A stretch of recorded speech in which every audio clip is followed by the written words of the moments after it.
So, good evening, everyone. Welcome to our Sutra lecture tonight. We'll begin with our Dharma Request.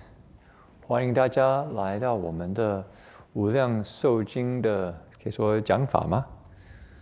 无量寿经的讲法，研究经典，研究经典我们一起来研究经典。但我们先来请法，请三宝来加倍。So let's request the presence of the three jewels. If you wish to place your palms together, I invite you to do so.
请大德常听，为此法会及一切众生，请转妙法轮，教导我们如何疗伤脱死，离苦得乐，速证无生。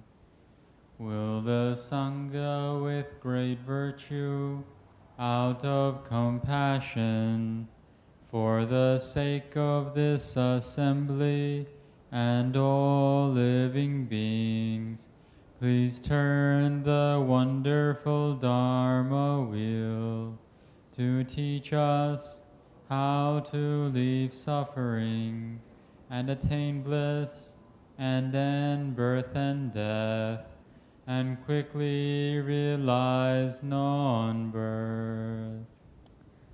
Namo tassa bhagavato arahato samma sambuddhassa. Namo tassa bhagavato arahato samma sambuddhassa. Homage to the blessed, noble, and perfectly enlightened one. Homage to the blessed, noble, and perfectly enlightened one. Namo sadanto sucedoye aladi samya sambuddhoje. Namo sadanto sucedoye alahadi samya sambuddhoje. 无上甚深微妙法，百千万劫难遭遇。我今见闻得受持，愿解如来真实义。Supreme and wondrous Dharma, subtle and profound, rarely is encountered, even in billions of eons. But now we see and hear it, and accept it reverently. May we truly understand the Buddha's actual meaning. All Buddhas and Bodhisattvas, Venerable Master, Dharma Master, and all good and wise friends, both present and online, and also maybe both the visible and invisible beings here as well. We're very happy to continue our Infinite Life Sutra lecture, where we get to learn about Amitabha Buddha and his land of utmost happiness. Perhaps you could say that this particular story of Amitabha Buddha and his Pure Land is the most popular story in Buddhism. There's probably more people who recite Amitabha Buddha's name who are Buddhists than any other practice in the Dharma that's really kind of has strength. And Jingfo Shi Amitabha is going to really share his love of the Pure Land Dharma door with us. We were just commenting today as he was reciting in the afternoon how vigorous he was. Amitofo, Amitofo. And one of the monks here said, wow, very exciting. You get the fish, very exciting, you know. So we get a chance to really investigate the Dharma with Dharma Master Jingfo. 好，我们今天晚上继续来研究《无量寿经》，很难得机会来学习阿弥陀佛跟极乐世界是怎么一回事，然后也可以来跟净佛师听他来真正的可以说他的这个不能说爱，但是叫什么说他的发心跟这个阿弥陀佛跟极乐世界这个净土法门的这个发心，我们可以一起有这个法喜。可以来学习。好，我们来念佛。我们之前，对，我们先来念佛，念南无阿弥陀佛圣号。So we'll begin by reciting Amitabha Buddha's name. 好 ，Good. 南无阿弥陀佛。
好，我有。好，诸佛菩萨、仙公上人，以及在座法师，还有我们就是伯克利的佛友，还有线上的佛友，大家晚安。我们今天是6月9号，我们在伯克利这边来，大家一起来研究这个佛说阿弥陀经。So all Buddhas and Bodhisattvas, Venerable Master, Dharma Master, and all good and wise friends. Amitabha. Tonight we'll investigate the Infinite Life Sutra. Tonight is June 9th, 2022. 那我们今天的经文是在98页的中文，然后99页的英文。那所以在98页，我们等一下我们会先来念一遍中文，然后再英文。So we're on page 98 and 99. 好，我们大家合掌一起先来念一遍。Read it one time. Okay. 好，半生有雷震，八音唱妙响，当受菩萨记，尽说人谛听。十方来正事，无须知彼愿，自求严净土，受觉当作佛，解了一切法，犹如梦幻想，满足诸妙愿，必成如是刹。知法如电影，究竟菩萨道，具足功德本，受觉当作佛，通达诸法门，一切空无我，专求净佛度，必成如是刹。好，英文。Then the Buddha speaks with a pure voice like thunder, with wondrously flowing sounds of 8 tones. I will bestow predictions on these bodhisattvas. Kind one, carefully listen as I proclaim them. I know all the vows of these bodhisattvas who have come from the 10 directions. They aspire for pure lands of magnificence and will receive predictions of Buddhahood. Awakened to how all dharmas are like dreams, illusions, and echoes, they fulfill their wondrous vows and will surely create pure lands like mine. Knowing that dharmas are like lightning and shadows, they accomplish the bodhisattva path. Replete with roots of meritorious virtue, they will receive predictions of Buddhahood. Fully understanding how all dharma methods are empty and without self, they devote themselves to the pure Buddha land and will surely create pure lands like mine. 好，我们今天晚上就是来继续佛他总共说了20个偈颂，前面20个偈颂，后面还有劝赎这个大众还有10个偈颂。那我们前面已经讲过了10个偈颂，我们今天从11偈12、13、14、15，我们总共就是这个就是第11到15，所以今天晚上我们的讲法。So we've already spoken about 10 verses. Now we're going to talk about the verses 11 through 15. 那这个像这个第11个偈颂它是讲说这个梵声就是梵音，因为佛前面那个算观音菩萨来跟他说要观音菩萨请无量寿佛来说法。那这个他有梵音是好像是打雷一样的这个响音震荡起来。那这个8音总共它有梵音里面呢有8种音来述唱，就是来声音美妙的声音来唱述出来，就是这个是观音菩萨当时他请求无量寿佛那时候的当时的情况。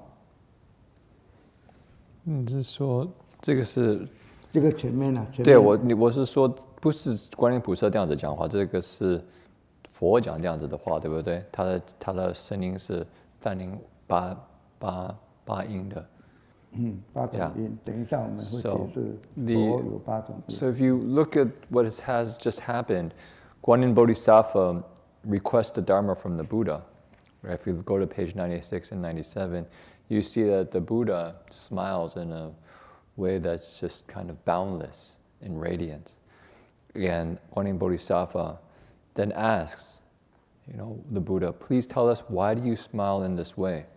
So here is the Buddha's response. And in the verse, it describes that the Buddha's response, before going to the actual response, it describes his voice. It says his voice is pure. So they say fan ying, or you could say pure sounds, Brahma sounds. And oftentimes our ceremonies are described as Brahma sounds, pure sounds of the Dharma, of the ceremonies. And so the Buddha's pure voice is like thunder. It's strong, it's resonant, and it flows with 8 tones. And tonight we'll discuss these 8 tones. And so the Buddha now answers Guanyin Bodhisattva. 好，这个就是第11句的偈颂的这个解释。第12句的偈颂呢，它是说这个无量寿佛啊，他要给十方国度来的这个正士，这个就是菩萨，大士菩萨们呢，因为他前面有讲过，他们有一个大愿，就是说要像因为每一个国度来的这个菩萨的愿呢，就是说要希望说他的国度里面呢，都是非常严谨、非常严肃清净的国度，所以呢，他这个那今天大部分后面都是来讲要给他们受记，这个无量寿佛来给这些菩萨们受记，受记什么？成佛，成佛，他们都来将来跟他们受记都可以成佛的。So next verse talks about how the bodhisattvas before who've made vows to create magnificent Pure Lands will be able to accomplish their vows and realize Buddhahood. And so the rest of the verses, 13, 14, and 15, are basically describing these bodhisattvas and giving them a prediction. 所以呢，这个像这个第13句呢，它就是说，受菩提记呢的时候呢，你的情况就是就会像如梦幻影的这样子，然后呢，它如梦幻泡影啊，这个声响，你能够得到这样子的一个妙愿呢，然后你就可以受记以后呢，就他们就可以这些菩萨就可以成佛。So here, these bodhisattvas realize how all dharma is like dreams, illusions, and echoes, and through that realization, they fulfill their wondrous vows and will create a Pure Land, just like Amitabha Buddha's Pure Land. 所以这个第14句呢，就是他这些来受记的菩萨们，他们知道这个法好像是电影一样的，都是梦幻泡影的这个你能够了解这一些，那你们都记住了一切，记住一切做佛的这个功德之本，那给你们受记以后呢，你们就会来当做佛，就是可以成佛的这样子。So he's saying that all of these bodhisattvas know that the dharmas, the various phenomena, are like lightnings and shadows, like dreams, illusions, bubbles.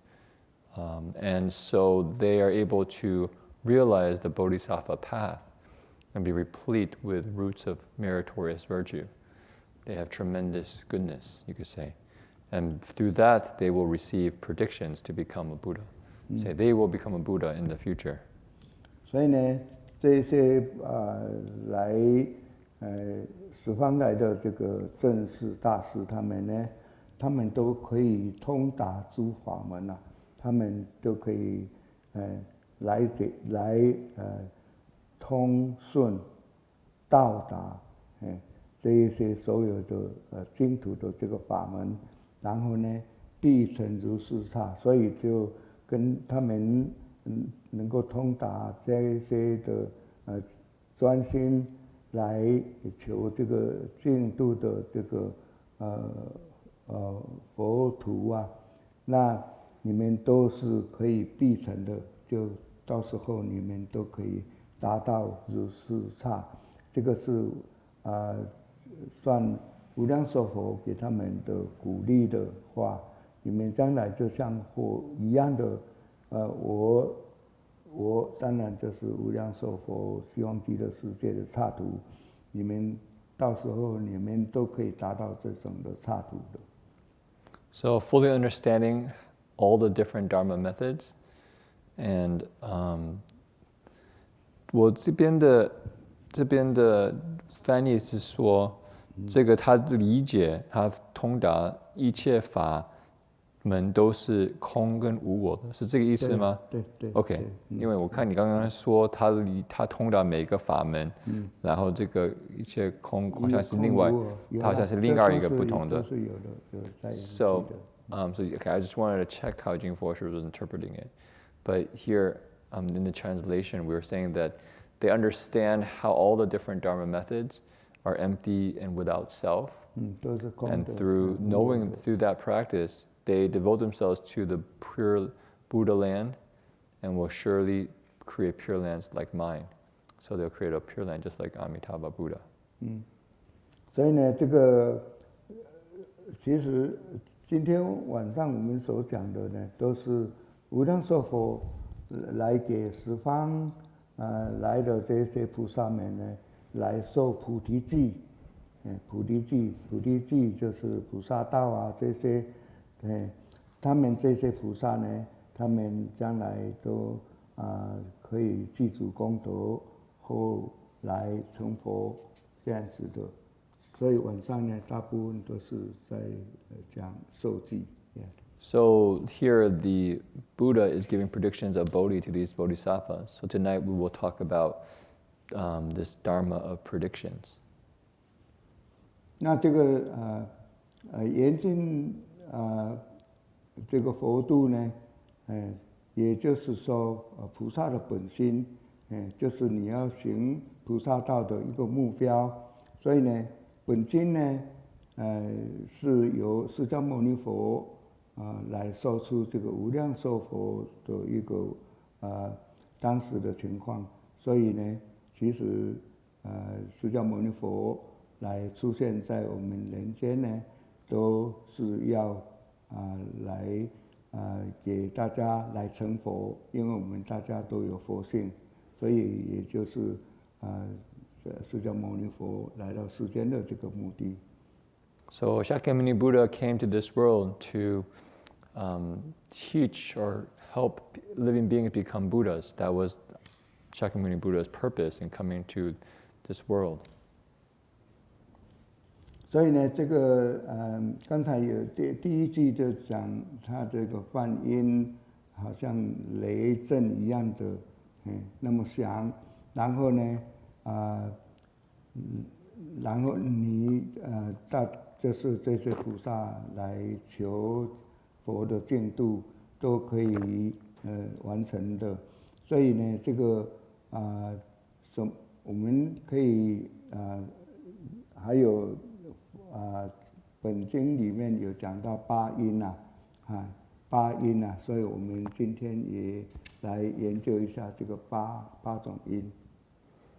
So here the Buddha's voice is pure and like thunder, and it has 8 tones. So we will investigate these 8 tones. 所以呢，就是这个八种音呢。第一个呢，就是极好音，这个八种音呢，只有佛唯佛只有8种的声音的，其他菩萨都还没有，当然不用讲那个2乘3乘了，只有佛有这个8种声音。So these 8 tones are only the quality of the Buddha's voice. Even the high-level bodhisattvas do not have this ability, this kind of tone of voice, and so much less the others cultivating the 2 vehicles.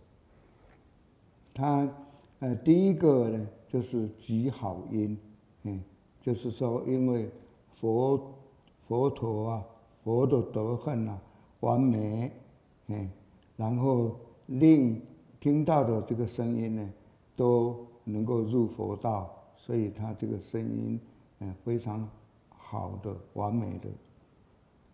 So the first tone is that this tone is extremely good. 极好音. The sound is extremely good. Or as a better translation, maybe beautiful, very beautiful. And is a sound of virtue, and those who listen to this sound naturally enter the Buddha way. They enter the path to become Buddhas. 好，第二个柔软音，因为佛呢大慈大悲，所以呢这个声音听得都非常的喜悦，刚强的心呢自然就能够就变成柔软了所以这个是一个佛大慈悲心的一个柔软音。第二个。So the second tone is gentle and soft, because the Buddha is kind and compassionate, and so those who listen to his voice become very happy. Those who are very stubborn or rigid, their hearts become soft and kind. 好，第三个呢，和适音，就是和的和，适当，就是佛。他是中道，行中道之理呢，然后他也来实现我们人要行中道这样子，他声音呢非常调和，适合不偏不急，就是说他不会偏激，这样子。So the next one you could say is harmonious and appropriate.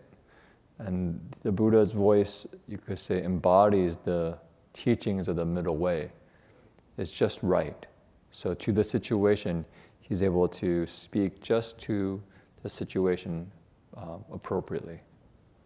好，第四个呢，就是尊慧音。尊当然就是佛嘛，他的这个智慧大智大慧，而且呢，佛的德行非常崇高。所以能够来令听闻的人呢来尊重，来自解开明，就是说他用佛的智慧来解开这样子。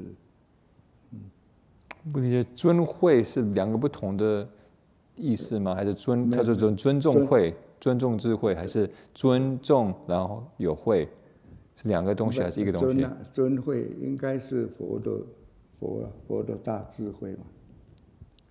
尊慧，这个尊是讲佛陀啦。佛陀 ，OK。So 尊慧音就不是他尊重慧，不是这个意思。不是。Okay, so next one is the Buddha's wisdom sound. You could say. Yeah. So the sound of the sound of profound wisdom, of truly honored wisdom, the sound of honored wisdom, and the Buddha is replete with great wisdom.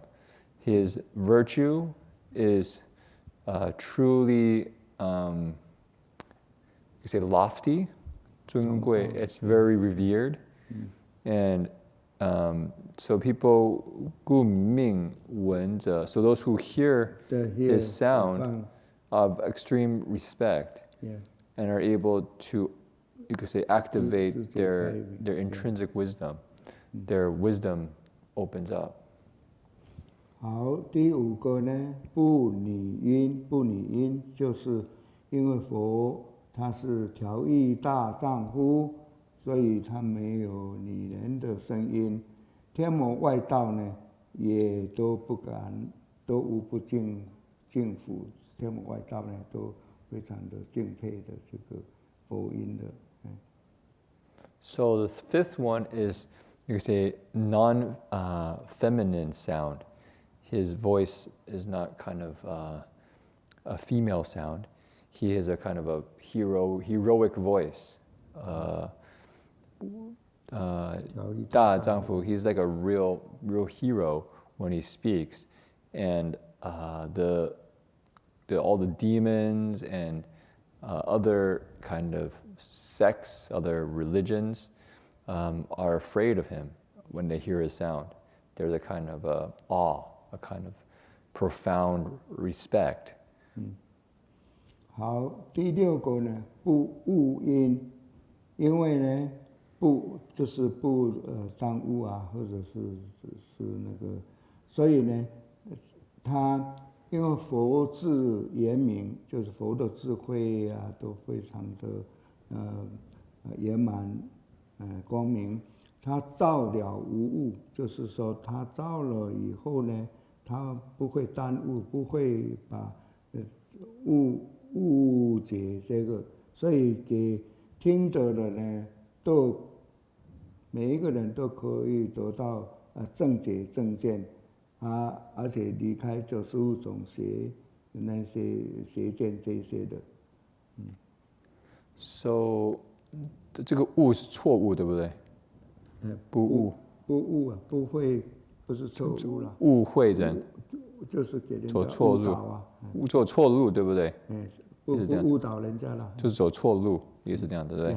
也可以。So the sixth is that his sound, tone of voice won't lead people astray, and this is because the Buddha's wisdom is complete and full, and is able to break through. You could say, dispel all confusion, all kind of mistaken views, and so it allows those who listen to him to develop, you could say, right views, right understanding, a kind of a proper way to see the world, and they're able to leave behind 95 kinds of confused views. We sometimes say deviant views, but just say maybe mistaken views. 好，第7个呢，身眼因，身眼啊，就是佛身呢，他彻底达到十方的世界，那使言或者是静闻呢，听到的声音都是相同，所以呢，这个都可以证到甚深的这个法理。So number 7 is profound and far-reaching tone. And what does this mean? Is that the Buddha's voice can be heard throughout the 10 directions. And it goes very far and also very close. And everyone hears it just the same. And and those who hear it realize very profound principles. 好，最后一个第8个不结音啊，结就是结无尽不绝，就是说不结音就是不断绝了。因为呢，如来他的果位呢，他是非常的有非常的果位，他的怨恨呢，他没有尽，不尽的怨恨，然后他住无尽的这个法藏，他在拥有无尽的这个无尽的法藏，然后呢，他声音呢无尽不绝，所以他讲法的声音呢，它是不尽的，不竭尽的。意思说不停啊？不是不会断绝了，不会没有截掉了，无截掉，不会一段一段啊？不会断绝掉。像你刚才讲话，你会断？这次不是这样子吗？不是啦，他意思他的法啦，他的想法的声音呢，就是因为他有无尽，他有这个怨恨无尽嘛，他住无尽藏的，他反正他把法拿出来都不断绝的，都可以拿这个法出来跟share大家一样的。所以是 continuous， 就是继续 continuous，还是哪一个？声音呢，无尽不绝了，就是说他这个意思，无尽跟不绝是一样的意思吗？无尽不绝，无尽不绝什么意思？绝是什么意思？绝就是断，就是断 stop。就 stop。Yeah. Okay. So it says his sound does not stop, tone does not stop, was trying to understand what's not stopping here. But it says, I'll just translate the Chinese here directly, and then you can reflect what's not stopping. The Tathagata has realized the most kind of utmost realization, and his vows and practice do not have a limit. So he is able to abide in the limitless Dharma treasury. And therefore, his sound is limitless and does not stop. And this is why he's complete in these 8 kinds of pure sounds, pure sounds. 八个微妙的这个梵音呢，来给这个菩萨受成佛的记，那这个就是可以业现的，这个就是他决定来受记是可以兑现的。So then that's the way he's able to give a prediction to the bodhisattvas, and he's able to be sure, as you could say, it's not incorrect. It's actually what he says will truly manifest.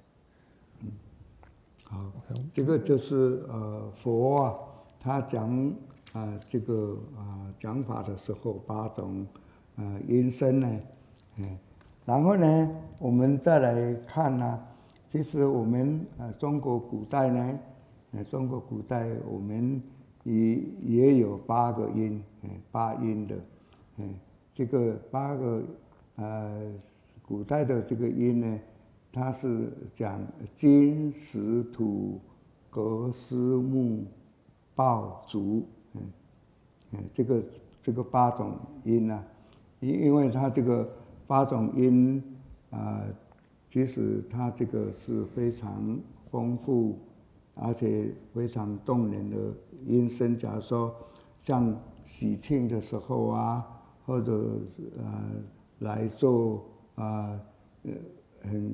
庆典啊，这个要讲比较大的庆典，然后这个都是讲这个8音是吉祥的一个象征。Okay. 我先可不可以解释一下刚刚我们的八音？ So maybe first, just before we translate to another topic, I thought it might be good to just reflect a little bit on this 8 tones of the Buddha. So as Jing Fosher just said, these 8 tones are the special qualities of the Buddha's voice. And I think it's worth reflecting on because the tone of our voice actually has transformative powers. I think it's something we often don't think about. We often get focused on the content. What are people saying? What's happening? And we don't perhaps consciously pick up on the actual tone that's being used. But in fact, I think there's a lot being communicated in the tone of voice that we pick up usually, oftentimes unconsciously. But somehow I think at a deep level in our hearts, in our bodies, the tone of voice carries more truth than what's being said. An example, if somebody were to say something like, oh yeah, I'm not angry, I'm really happy, no problem. But their voice is,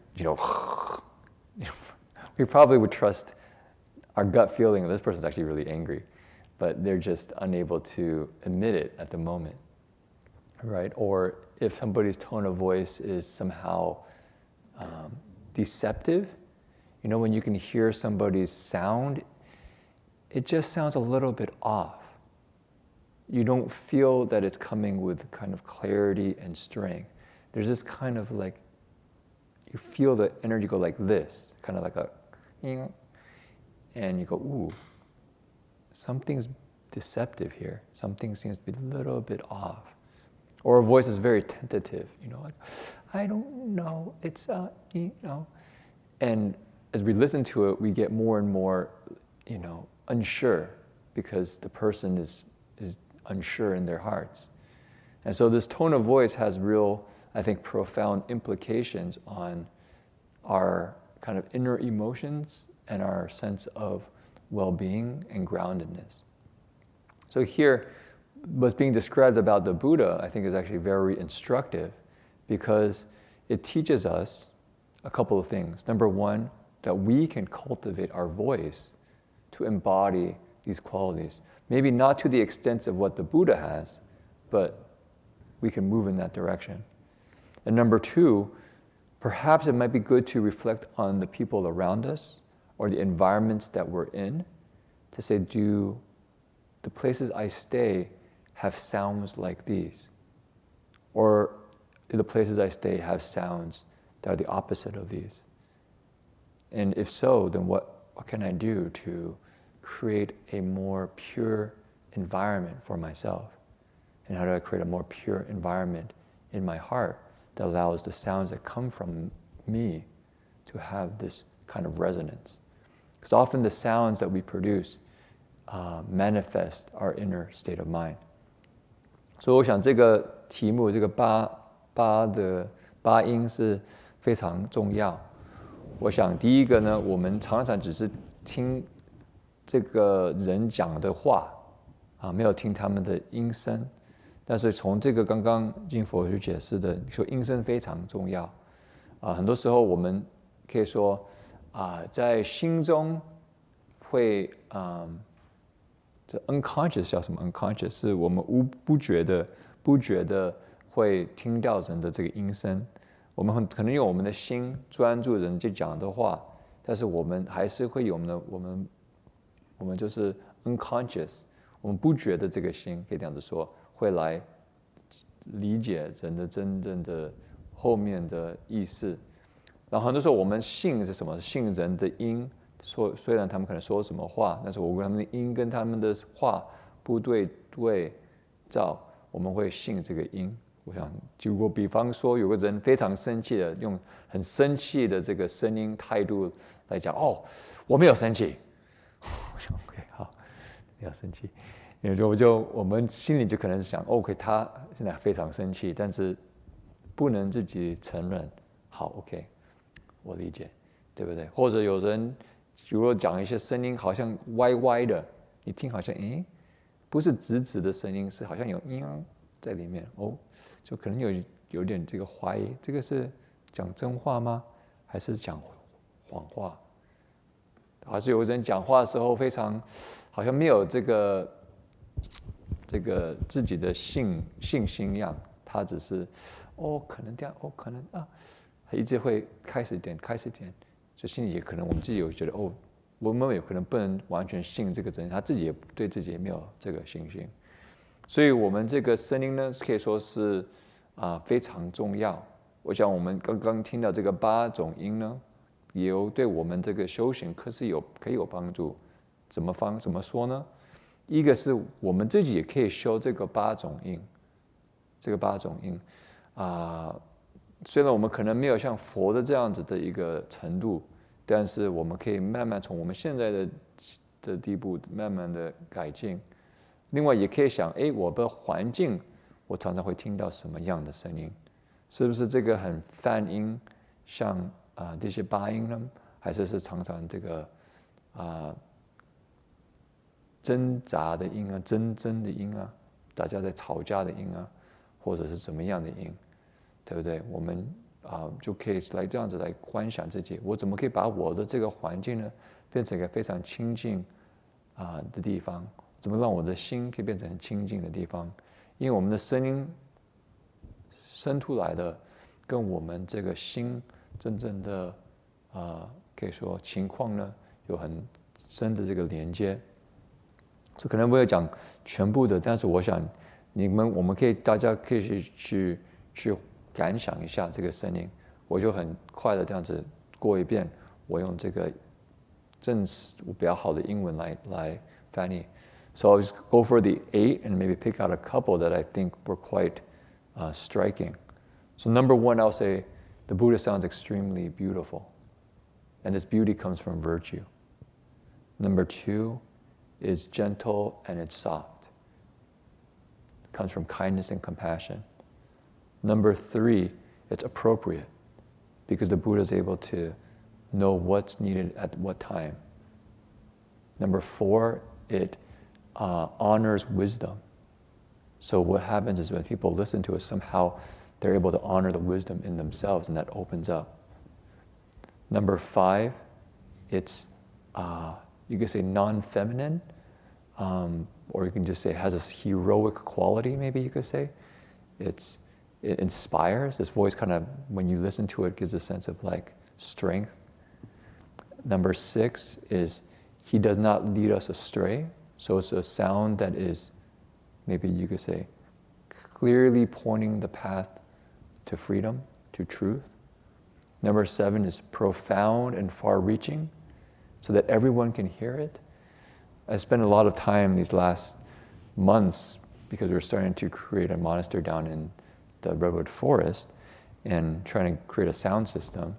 And so usually you want a sound system that is far-reaching so that everyone can hear the sound, right? If somebody's listening or at an event, but they can't hear the sound, then they really feel left out. So the Buddha's voice is probably better than any sound system that we have in modern times through technology. It can go very far, and everyone hears it just perfectly. Number 8, and this was an interesting one. I would say maybe it's continuous, maybe you could say. It has this kind of ability just to keep rolling on. It doesn't break. There's no stuttering. There's no stuttering in the Buddha's sound. It just flows and just keeps flowing. And so when you hear it, it just kind of rolls over us and leads us to this place of profound awakening. And so I think the first one about beauty is an interesting one. Is what voices are really beautiful? I mean, I think we can think about it in our own lives. Who has a sound that when we hear it, it really inspires us? Now, I'm not talking about a beauty that we often talk about in society, which is somebody has a beautiful voice for singing that incites desire. Right? That's usually when we say somebody has a beautiful voice. We think of them, they have this kind of beautiful singing voice that has many, we have music coming. Your voice is ready. Your voice is ready. But you have a beautiful voice that has many, I remember, actually a story, which is a quality to it. I remember being at a summer camp at Bailing Monastery, and at the end of the camp, all the participants of the summer camp had a kind of like a talent show. And so they put on fun skits, they'd be joking, all these things. At one time, this group came up and they sang. And they were just singing this song. And halfway through the song, one of the men in the group started breaking out in this beautiful falsetto, kind of really high. And my inner experience was like, whoa. It was like the sound that would melt a girl's heart. That was my experience. It was like, wow, that sound is so beautiful that it just pulls you right in. It would be like a pop singer, just. And that's a beauty. I remember that experience because you had these group of people singing, and all of a sudden this one person kind of does a solo, and clearly he's, a really good singer. I remember I was like, whoa, that's gonna melt everybody's heart. And I'm not quite sure the Buddha's beautiful voice is like that per se. His voice, coming from virtue, actually helps living beings be free of desire. So I'm not sure if there's a sound that we can reflect on in our lives that's very beautiful but leads to kind of inner peace rather than inciting desire. Because oftentimes we associate beauty with desire. And I think in the, we might be able to find in the musical world, you could say. So for instance, if we listen to some of the great classical pieces of music, I'm not really a great musician, so I'm sure if somebody is a musician, you can probably think of some. But somehow, some of them, like for instance, Gregorian chanting. Reverend Shi was just sharing with us in the monastery some Gregorian chanting, and there's a beauty there. But if you listen to that music, it doesn't incite desire. It kind of opens the heart. It purifies the heart. It uplifts. It kind of opens. And so this is what I think is, you can look at this sense of beauty. And so the Buddha's voice embodies that kind of energy. Maybe just in terms of time, I won't go into too many more, but I think another one that is very important for us to reflect on is this one on gentle and soft. I think this is something we actually can practice. Something I've tried to work on in my own life because I sometimes can be rather harsh and rigid in my way of thinking, and also that comes out in my voice. And I think we hear that a lot in our society these days. You just turn on the news and you listen to somebody, yelling or fighting or declaring something, and it sounds hard. It sounds like it's going to hurt. And our body just kind of tenses up a little bit to, defend ourselves. Or if we agree with the point of view, we also kind of tighten and kind of support. It's interesting when you hear somebody say something with this kind of aggressive energy and they're quote unquote on our side, something still tightens up inside. The sense of like, I'm right. And it's like, you think about it, say, I'm right. The body tightens actually, So here, what we're trying to cultivate with our voice is actually a relaxed, gentle softness. If you listen to Jing Fosher's voice, he's got a very gentle voice most of the time. It's a good example, right? Good example. So I think that's something we can also really cultivate. But if you go down the whole list, I think it's something worth really exploring. 所以刚刚我们有这个八音，第一个音我刚刚说这个可以说非常极好音，极好我可以说在英文我不知道怎么翻译，我想是可以说美丽，因为就 good 在英文好像不是够有力量的一个字，所以美丽呢，我想是可以说是个好的字，因为在西方这个美是非常深的一个道理，非常好的一个道理。但是这个美呢，这个好呢，不是一个像一个声音，像这个会唱歌的人，他非常很好的声音，他很美丽的声音。这个美丽的声音是有什么的用处呢？会让人的心动，到会有欲望，会有欲望。让佛这个美丽的心是从道德来的，反而是要我们可以说超出，是透破这个欲望的心，反而是找到我们真正的这个解脱的心。我刚刚讲这个故事，我记得在白灵寺的时候，我们有一个夏令营，很多这个大学生呢，那个年轻人呢，他们来可能500个，我想怎么很多个，好像他们最后有一个像一个 talent show， 叫什么 talent show， 他们有他们自己的表演 talent show， 很多不同表演，他们很多这个才能啊等等啊，有些人想他们笑话啊，两个男人 talent show， 他们讲一些笑话啊等等啊，或者做一些什么故事啊，但有一个团体就是唱歌。它很美丽，我记得这个唱歌到一半的时候，就一个男人就站出来，然后开始唱。我听着他这真的是非常美丽的声音。它是我想一定是有这个训练过的，它非常高，非常美。我记得那个时候我就这样子就马上就想，哇，他的这样子的声音是非常会吸引可以说一个人的心的，是非常我刚刚说用英文说是会柔软一个女人的心。I don't know if you can say that 这样子，因为是这么美丽的。但是我想这个佛的声音呢，不是这样子的美丽的，这样子的极好的声音，反而他的声音呢是让我们心清净的。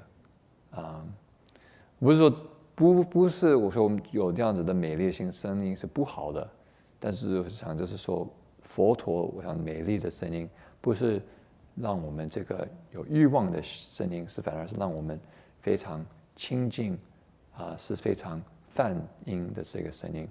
所以我想你在哪里会听到这样子的声音呢？我刚刚说释法师有给我们听这个天主教的一个教会他们唱的歌，你听就觉得好像你就是天堂一样，非常清净的，非常美丽的，让我们心开的这个声音。我想我们很多时候来到佛殿里面听那个赞佛句等等，也是让我们的心感觉好像非常清净。第二个我不要讲全部，就是我实际上这个第二个想很重要的，特别现在的是我们这个柔软的这个音。很多时候我们可能在家里面呢，或者在社会里面呢，我们听到声音不是柔软的，是一个刚强很硬的声音。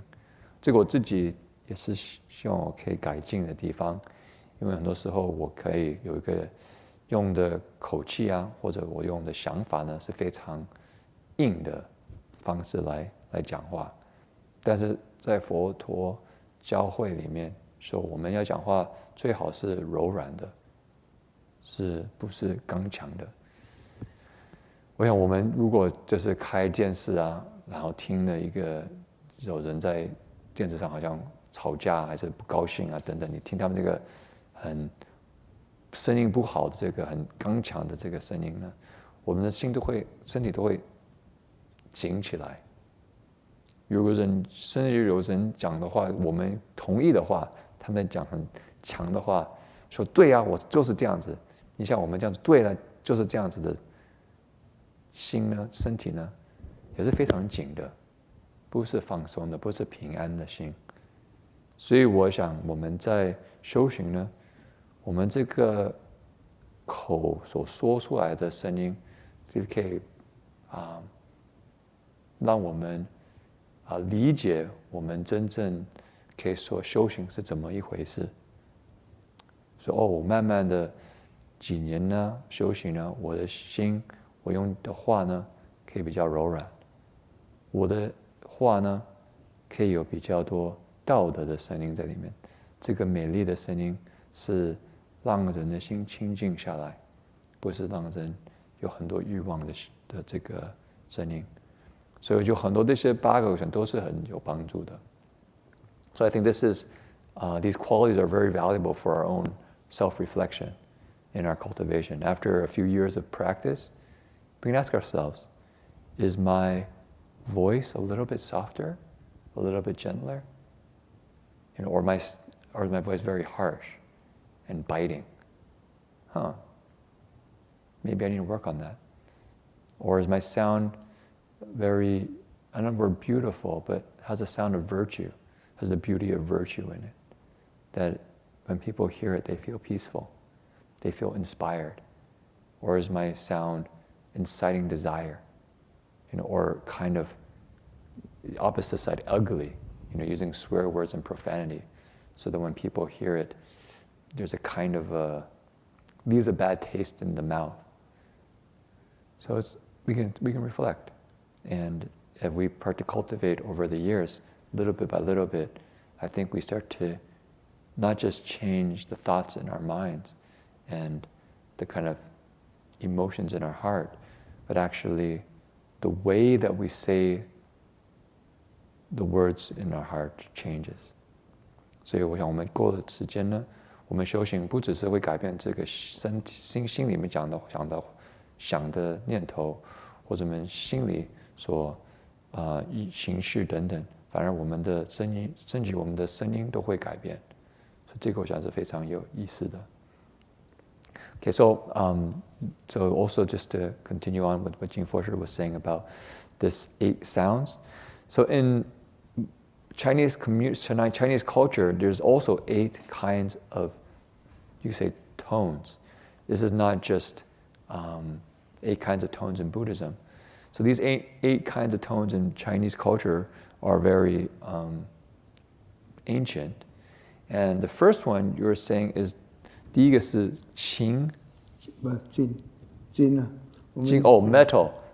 So metal, here we go. So metal, rock, 石头 rock, earth, 土，革就是皮革，皮革是什么东西？皮革就是什么皮呀？Oh, like leather? Yeah, like skin? 然后丝就是 silk? 那个 silk, wood, 刨就是葫芦啊，就是葫芦可以装水的那个。So it's kind of like a little hulu. It's like a kind of instrument. And bamboo. Oh, so these are 8 kinds of sounds that come from different kinds of materials, right? 然后他们可以用他们这些乐器呢，可以做出可以合奏一起合起来演奏非常动人的声音。好像可以用在喜庆啊，这个讲是大的喜庆啊，或者是吉祥的象征啊。大的喜庆像喜庆是孔子那个他们祭典的时候啊。Okay, so these 8 kinds of, you could say, materials that are used for instruments can be used as a kind of like a concert. People come together and play these instruments and are very moving. Really is kind of auspicious. It creates a kind of a very lively and engaging and happy environment. And so in ancient times, people play these instruments. And Jing Forsher said Confucius, right? He played the guqin. 孔子诞辰的时候都有啊，你都要祭孔啊，祭孔他们就用这个声，他们用这一些来庆祝这样子，它是表示吉祥的意思啦。So they represent auspiciousness. 那我们呢，今天讲这个8音呢，我们像这个金啊，金就是讲这个钟啊，我们的这个钟啊。So the first one's metal. 我帮你拿，你用这个好，这个就是金啊。那个，这个金没有那个钟啊。你要打钟啊？要去打大钟啊？好，也可以啊。不是打钟可以了，不用了。我想这个我们的念佛的这个钟啊。念佛的钟，哪一个？有地钟啊？这个钟。我帮你拿，OK，好啊。这个钟呢，它这个其实这个已经有3000多年了。这个，因为它这个钟呢，它是你打击出来的这个声音啊。用这个打吗？打击是这个打击声音，然后呢，它可以用在宗教，像我们念佛打地钟，宗教或者是金饰上啊，他们在金饰上的一些用途啊，因为金饰上我们今天不讲了，还有是发布消息，所以这个宫廷里面呢，都有用这个来祈求天神保佑，他们在宫廷上都有用这个钟的。So the first one is metal. So the metal here was an example. This is what we use for playing the ground bell, reciting the Buddha's name. And it's, you can say, very bright and kind of loud sound. And people use it for religious ceremonies, like we do it for our Dharma assembly here at the monastery. We also use it, people use it to make announcements, to kind of get people's attention. And also they use it to pray for protection from the heavenly, all the spirits, the spirit realm. 所以呢，它这个大部分都是青铜来做。那这个青铜呢，它这个大概有三千年了。青铜是 copper? Copper? Yeah. 就青铜就是 copper, right? I think 青铜 or metal, some kind of metal. I think it's copper. Somebody knows Chinese better than me. 青铜 copper. So this has been made for 2,000 or 3,000 years.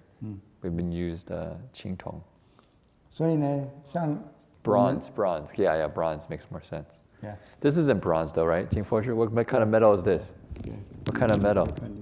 青铜。This is 青铜 This is bronze? 青铜 Really? 铜 yeah. Bronze, huh? 青铜对。Wow. Yeah. 其实我们在佛教，我们望佛圣尘，我们早课的时候都要去打钟嘛。对啊。打钟呢，它就是说闻钟声啊，烦恼轻啊，智慧长，菩提真啊，离地狱出火坑啊，愿成佛度众生。这个就是我们打钟的这个扣钟句啊。So this bell we also hit during before morning chanting, and there's a verse that goes with hitting the bell, and it goes, "When I hear the sound of the bell, my afflictions go away, my wisdom grows, and my bodhi increases. Leaving the hells." 出火坑, escape the pit of fire, vowing to become Buddhas, and saving living beings.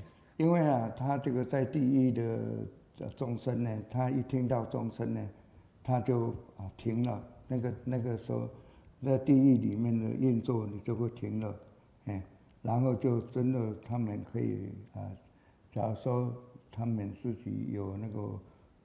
修行道，他们就可以跳出这个地狱的火坑。So the reason of this leaving the hells is because when you hit the bell, it actually pauses the suffering in the hells, and those who have cultivation can actually escape. They can actually leave the hells.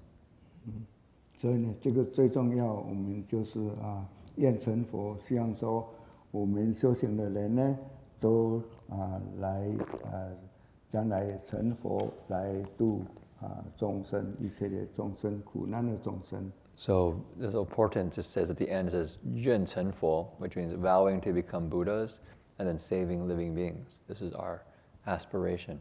Actually, I just thought of something as Jing Foshu was saying, leaving the hells and hitting the bell, is that he said stops what's going on in the hells. But if you think about it in our own minds, we can be going through a lot of suffering. You know, we're going, and all of a sudden it's time for a ceremony. It's dong, there's a bell, and the bell somehow, the sound pierces through our afflictions and kind of wakes us up. Like, oh, time for ceremony. And it dispels us out of the kind of hell realms that we create for ourselves. And so that's such an interesting reflection that the bell somehow penetrates through this kind of sometimes thick fog of afflictions we have in our minds that can literally have us in a hell. 所以刚刚你讲到这个停地狱，就是离地狱，我想我们自己也有可能有这样子的经验，就是说我们在地狱，我们有很多烦恼的时候，然后我们还要来做早课啊、晚课啊，怎么样啊？做法会的时候，很多烦恼，但一听到那个轻声咚，或者叮，这个声音就好像透过怎么说 penetrate， 就是穿透我们的这个烦恼到我们心。哦，要做早课了，或做晚课了，或者法会了，我们就烦恼就好像破了，然后我们就去修行，反而就有点像我们离地狱一样。所以我想这个声音，那个轻的声音呢，这个经的声音有这个穿破的这个作用。另外呢，我们有8种啊。今天我们再讲一个这个足的声音，足的声音呢，就像笛子啊，笛子它是一种吹的这个。We have a bamboo, Yeah. another sound bamboo, but these are kind of wind instruments. You can say it's like this, you can blow. 这个就是笛子啊，这个 Recorder. I don't know. 笛子，另外它又有这个横笛，横笛是什么东西？横笛，这个是横笛。Flute, some kind of flute. 横的，然后又有，等一下我们还有直的，这个横的，横的也是可以吹。It's not easy, I have to say. Playing the flute's not easy. Oh. 这个是横笛，横笛。另外还有一个直的，我们就是讲这个筒箫，哇，这个筒箫这个更难吹，这个都不容易吹，也不容易吹，因为它这个要练习，我练了，后来就没有，就。你以前有练？以前在那里吹而已，没有真的练。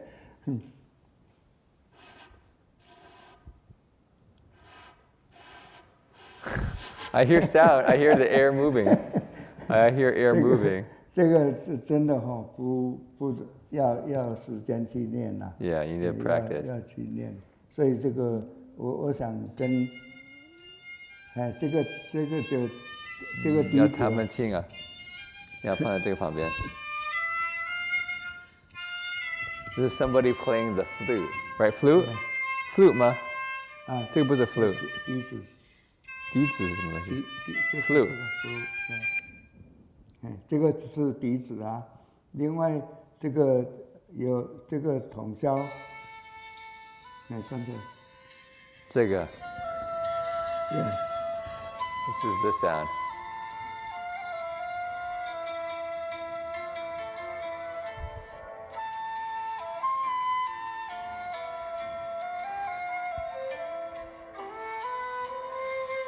You know, I used to play the clarinet. But that's easier. That's a reed. And you blow. I could never really quite figure out how to do the flute. The flute, you have to like blow in a special way, and then your lips are supposed to be the vibrator. 所以这个是我们中国的这个一个乐器啊，所以我们其实说古代也有很好的，它这个有时候也是可以吹得蛮好听的。那今天另外我们的这个最重要的我们的所有的这个后面的句子呢，就是说由这个阿弥陀佛、无量寿佛来受记啊，来给这些菩萨受记。在这个《妙法莲华经》里面呢，就有这个我们望佛圣尘仙光上人他讲的这个妙法莲华经浅释里面呢，我们就有500弟子来受记，这个是释迦牟尼佛这个来受记的。那这个也是要有很多的时间来讲这个受记的这个事情。他这个是依照姚秦三藏法师鸠摩罗什他翻译的。So in this upcoming section, you see that the Buddha gives predictions to these bodhisattvas. And in the Lotus Sutra, there's a chapter where the Buddha gives predictions to 500 disciples. And so I found the section with Master Hua's commentary, and this was translated by Venerable Kumara Jiva. 他这个呢，不只是因为当时佛陀有1250位弟子呢，都会给他们受记，还有呢，阿罗汉一直佛2000年呢，也给他们开始这个菩萨道，来受记，所以呢，这个就是说希望都能够听闻这个受记以后都能够来成佛。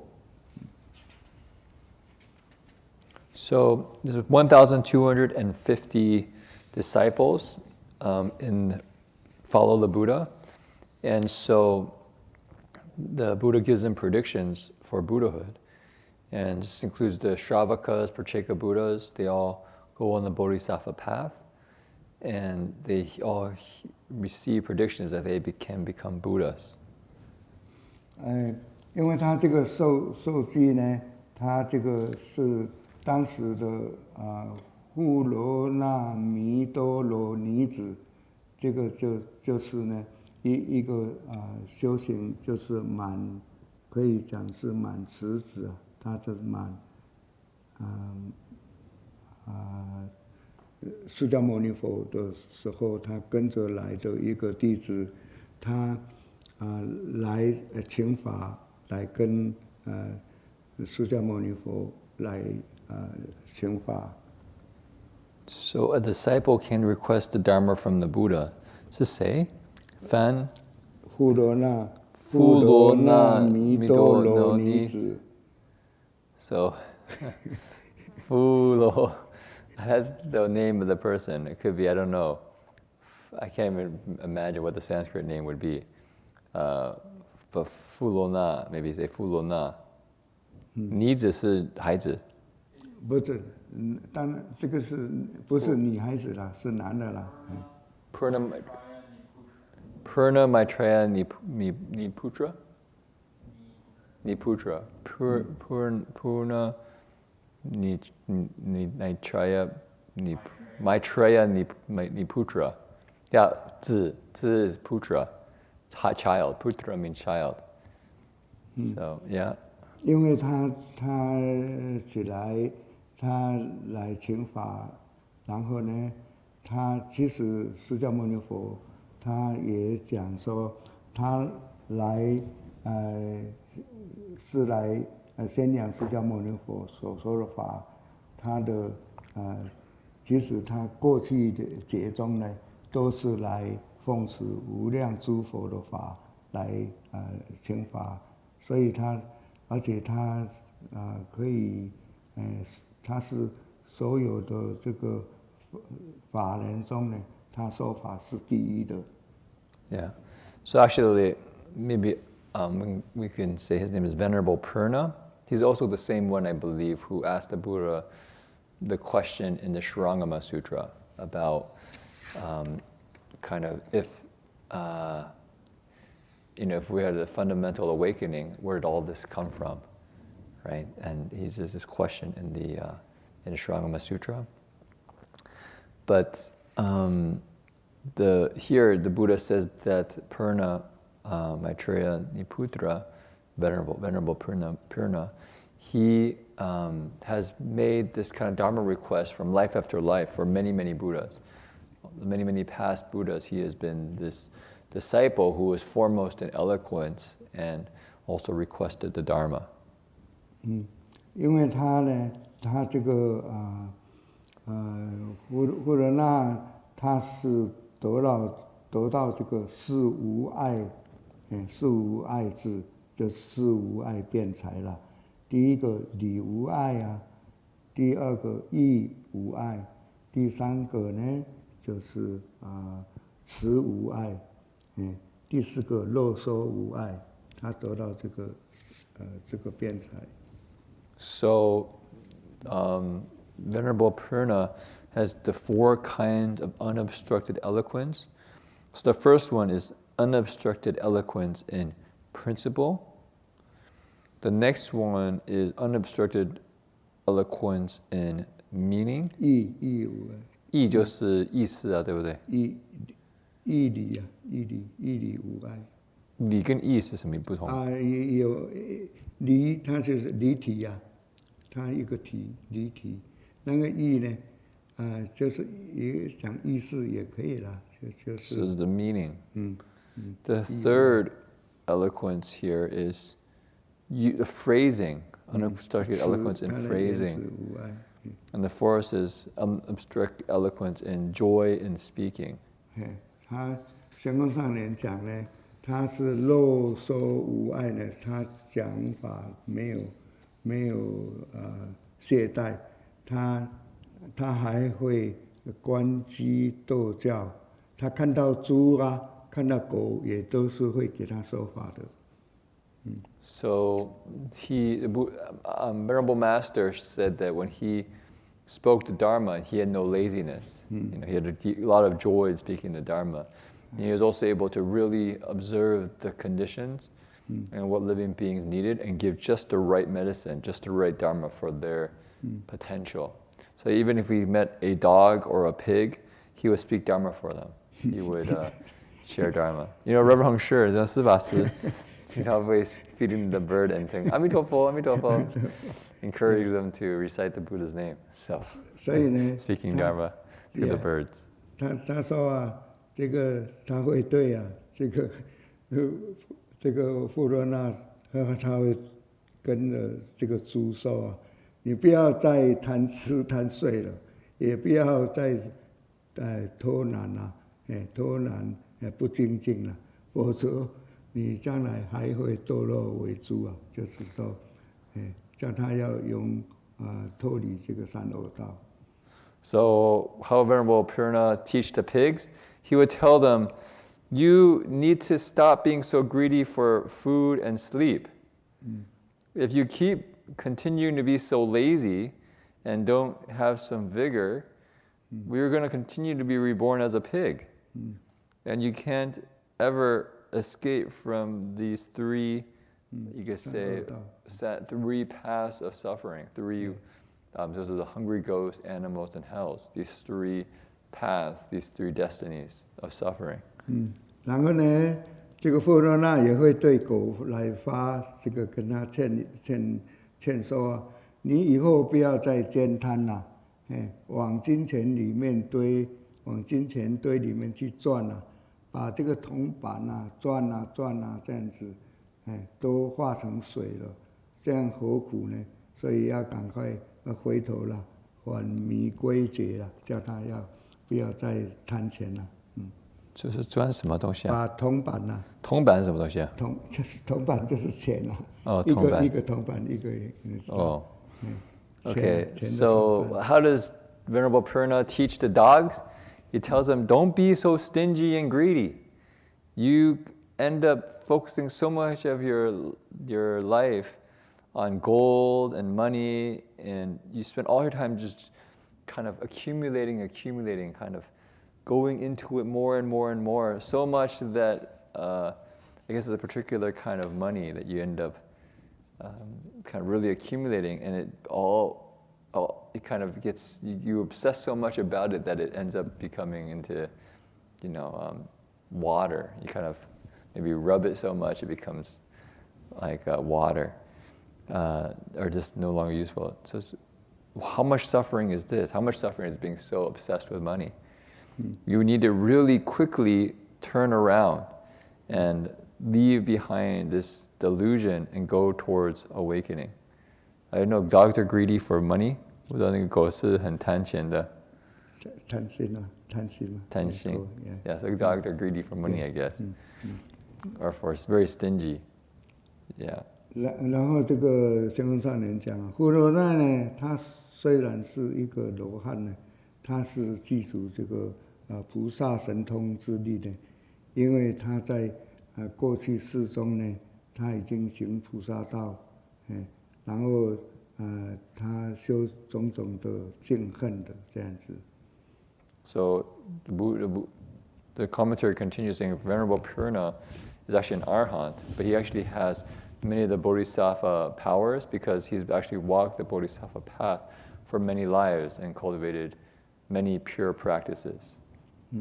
所以呢，他可以说内密菩萨恨呢，外现声闻身啊，他是真的是菩萨里面他是修菩萨恨的，他外面呢来现这个声闻身。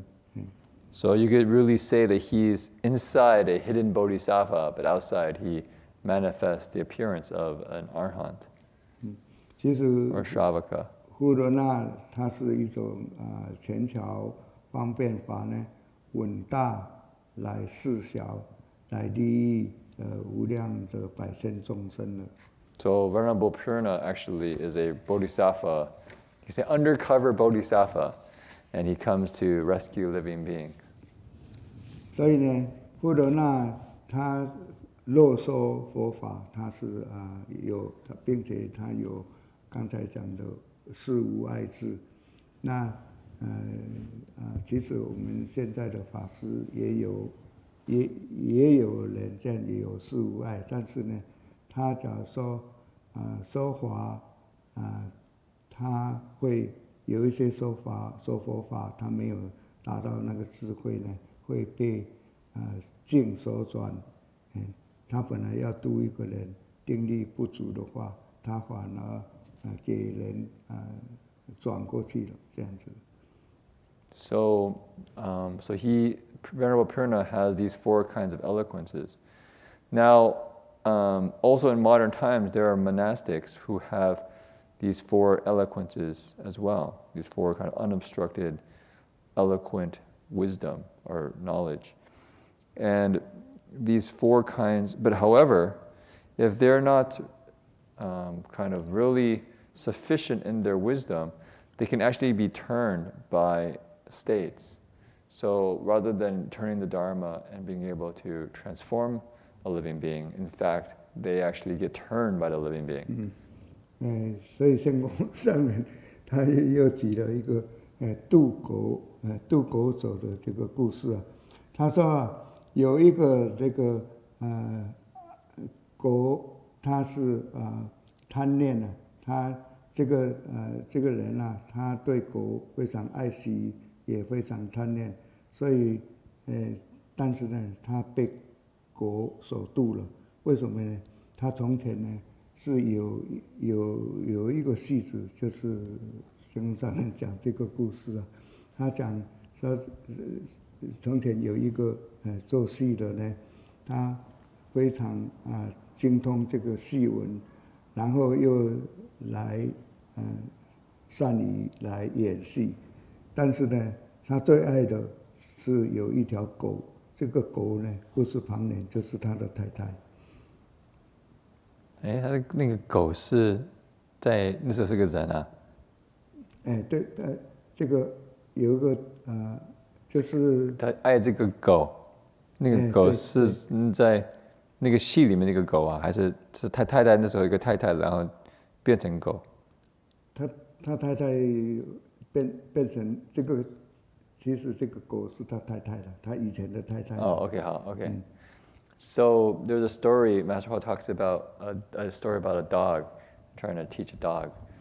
But so there's a person who has a tremendous amount of fondness and affection and love for his dog. And Master Hua explains that in the past life, he was actually an actor. He would put on plays. And in the play, there was a dog that he really loved. No, he had a wife. He really loved his wife, but that wife was actually later became this dog. 所以呢，他这个狗不是别人，就是他以前的太太嘛。So this dog isn't anybody else other than his previous wife. 他这一生呢，他这个演戏的时候呢，他这个太太呢，整天就在骂人，就整天呢。整天好像狗在叫一样，汪汪汪汪，一天到晚都在汪汪这样子。So he said in this previous life, when he was putting on plays, his wife would then just constantly scold people, just like the dog constantly barks, wong wong wong wong wong wong. 所以呢，他这个当时呢就把这个在戏子就是看看戏的这个时候呢，草都皆笑，地笑皆非，就是这样子。草呢，就是跟他汪，跟他这样子，就是给大家吵得真的是地笑皆非，就是看他很好笑这样子。So people would see his wife scolding everybody, and they thought it was hilarious. So it became a big kind of scene. 所以呢，他整天呢就不能得到安宁，又不能休息，也不能修行。So all day long, it just wasn't peaceful. And he couldn't cultivate, he couldn't rest, it just constantly scolding. 所以呢，他就非常的困扰。然后呢，仙公上人就对他说啊，你呀、要有定力啊，烦恼自然就会离你而去。你就是说叫他要忍耐。然后这个一天到晚在汪的在叫的这个他自然就离开他。那你现在就是要修忍辱，忍受一切的打骂。我不理解，你是说他以前的狗现在变成他的太太啊？Okay, I think I got it backwards. So I think there's a real story of Master Hua teaching somebody, but I think this person is constantly getting scolded by his wife, and it's just constant. And then Master Hua says in a previous life, he was an actor who had a dog that he really loved. And this dog now is reborn to be his wife. And though she's also been kind of constantly scolding, kind of like the dog constantly barking. So he has no peace. He's really afflicted. Then he comes to the master asking what to do. So master tells him the story and says, so now what you need to do is actually cultivate patience. You need to have some samadhi. You can't just let your afflictions take you over. But if you're patient, then your afflictions will slowly go away, and then you'll be free of getting scolded all the time.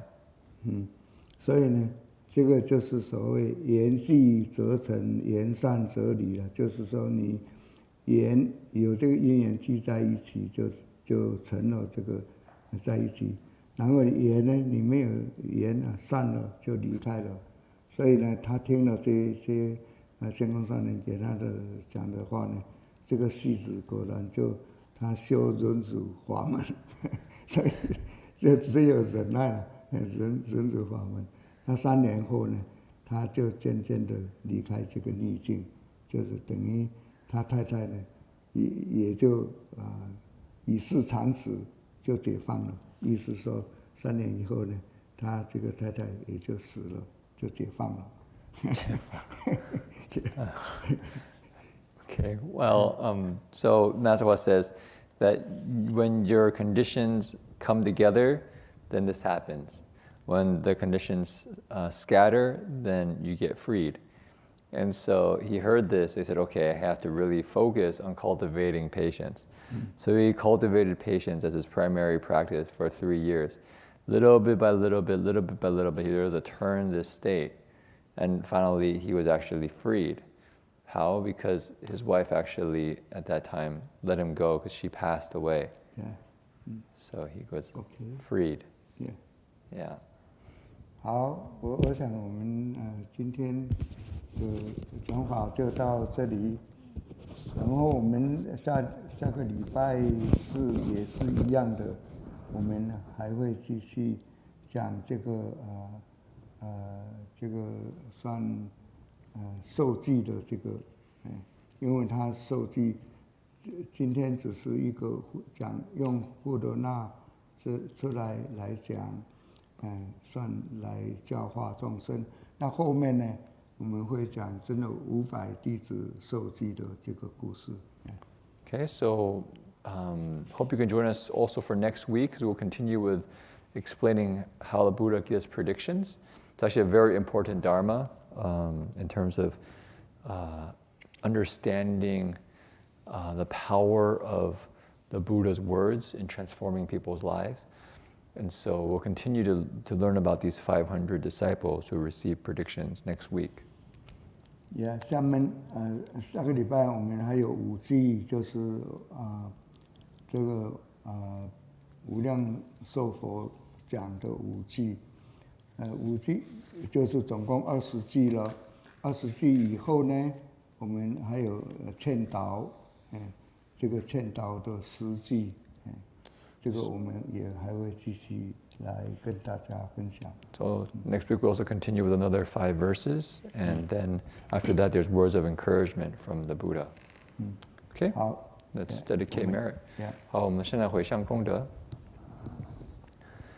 May every living being, our minds as one and radiant with light, share the fruits of peace, with hearts of goodness, luminous and bright.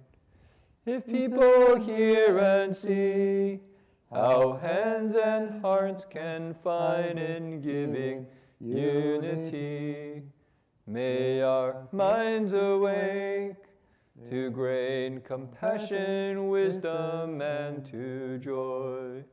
May kindness find reward. May all lose sorrow, leave their grief and pain. May this boundless light dispel the darkness of our endless night. Because our hearts are one, this world of pain turns into paradise. May all become compassionate and wise. May all become compassionate and wise.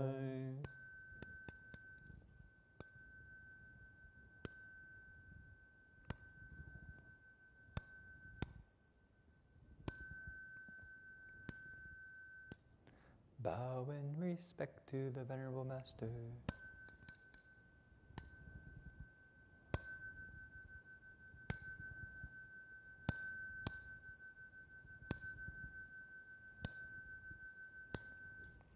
Okay, so that concludes our Sutra lecture. Hope you can join us next week as we continue to investigate the Infinite Life Sutra. And also our daily ceremonies, the morning and evening chanting, have continued. So hope you can join us for our daily practices. Also, Jing Foshu will recite the Buddha's name at 12, and on Saturday, also at 2 p.m. Yeah, Okay. Tomorrow, Friday, no. Yeah, tomorrow, no recitation because it's Friday. Rabbi Hong gives a sutra lecture at 12:30.